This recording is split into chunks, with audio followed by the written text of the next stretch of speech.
खूब शीघ्र भारत एवं चीन ओह्लाइबार संभावना रही।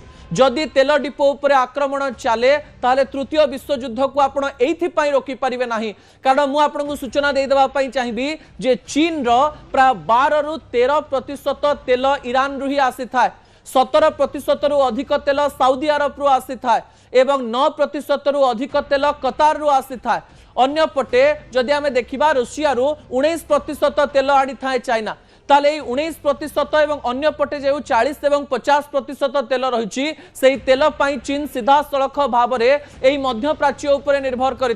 भारतर तथ्य तो मुझे दे सारे आमे रूसिया ठारू तेल किनिबा अधिक किनि पारू किछि असुविधा नाही किंतु आम लोक माने से मध्य प्राच्य रे रहिचंती। ओडिसार बहुत गाँव लोक माने जाइचंती भारतर विभिन्न स्थान लोक माने से स्थान को जाइचंती एवं सेही परिवार लोक माने एबे भी भारत रे रहुचंती। सेमानंकु एई युद्ध मध्य रे जदि आनिबा पई चेष्टा न करिवे ताले भारत सरकार को समस्ते बदनाम करि पारंती। एही समय भारत एवं चीन उभय को युद्ध क्षेत्र को ओल्हेबा पई पड़िबो एवं यहा पछरे विभिन्न प्रकार युक्ति रही।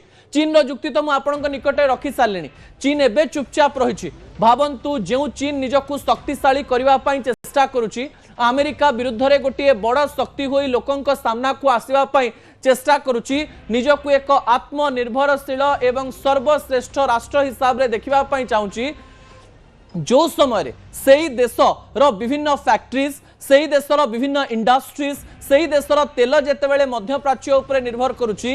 ईरान इराक इज्राइल युद्ध मध्य जदि चीन एथिरे प्रभावित हुए तांको देश को तेल न जाई पारे तांको देश को आसुथिबा 50% तेल प्रभावित हुए सेतेबेले चीन को मुह खोलिबा पई पड़िबो। एही समय सब बेले चीन चुप रही पारिबो नाही। भारत गोटे समय दुई संपर्क मध्य फसी जाइछि। गोटे पटे इज्राइल ने नेतन्याहू को बंधु कही आछंती प्रधानमंत्री नरेंद्र मोदी एवं अमेरिका सहित संपर्क धीरे धीरे सुधुरुछि। अन्य पटे ईरान रो संपूर्ण विपक्ष रे भारत जाई पारिबो नाही। मझी मझिया भाव में जितेबाला भारत रोची युद्धर समय सीमा जदि बढ़े युद्धरे भारतर लोक माने जदि प्रभावित हुवंती भारत रे जो लोक माने जो परिवार लोक माने रहउचंती से माने भारत सरकार उपरे चाप पकाई पारंती एवं एई चाप द्वारा भारत मध्य युद्ध को होलाई पारे एवं भारत एवं चीन जदि युद्ध को ओल्हांती ताले यह तृतीय विश्व युद्ध नुहे तो आउ कोन। ईरान सपक्ष रे कहा को रहिबा पई पड़िबो। अन्य पटे इज्राइल अमेरिका सपक्ष रे मध्य कहा को रहिबा पई पड़िबो। युद्धर जो भयावहता चलीची तेल डिपो उपरे आक्रमणर जो कथा चलीची ताहा तो आहुरी प्रभावित करुची सारा विश्व को एवं सब विश्व रे आलोचना चललानी। किछि अंतर्जातीय गणमाध्यम रे एकथा भी प्रकाशित हेलानी जे एई युद्ध रूस यूक्रेन भली युद्ध नुहे।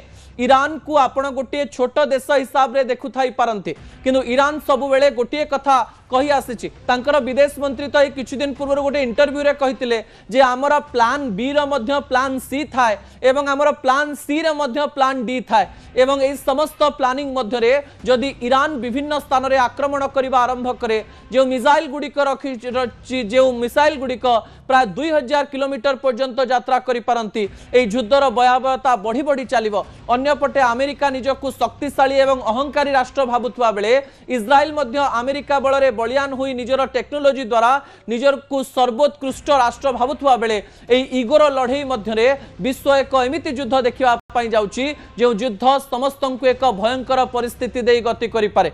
आ गोटे कथा को नेकिरि तो आलोचना हेउची एई किछि वर्ष मध्य केही युद्ध देखि नाहंती युद्धर भयावहता को अनुभव मध्य करि नाहंती सेइथि पई एई राष्ट्र गुडिक आकलन करि पारु नाहंती जे को प्रकार समय गोटे देश देखि पारे।